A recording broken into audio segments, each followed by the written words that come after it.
আব্বা ইটা ফুরান মাত আমি জানি আর আমার আব্বাই সবসময় কইসন সকল কথা বুঝাই বুঝাই কইছিল লক্কা কখন পান পানের মাঝে জর্দা কম দিছি কখন থাকি বেশি জর্দা খাওয়া চলবো না কিন্তু জর্দা কম হইলে তো মানে পান খাওয়া মজা পাই না, আমার একটু বেশি জর্দা না হইলে তো হয় না বাবা। না আব্বা পানের মাঝে এত জর্দা খাওয়ানো চলতো না।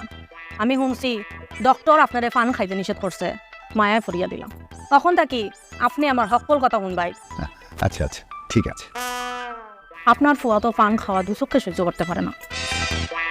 তোমাকে কিছু বলেছে, মানে বকাঝকা করেছে? না না আব্বা, আমার উপরে একটু রাগ। আবার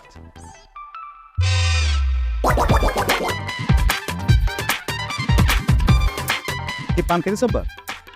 হ্যাঁ এই তোমার আমি কইছি পান খাইতে না, তুমি কি আমার কথা শুনবা না? পান খাইতে না করলাম না তোমারে? আরে আরে একটু একটু পান খেলে কি হয়, কিছু হয় না। আর পান না খেলে তো আমার পেটের ভাত হজম হইতে চায় না। তাই না? মানে ছেলের বউ আর তুমি দুইটা মিলছো মানে পান কর। গেলাম আমি অফিসে।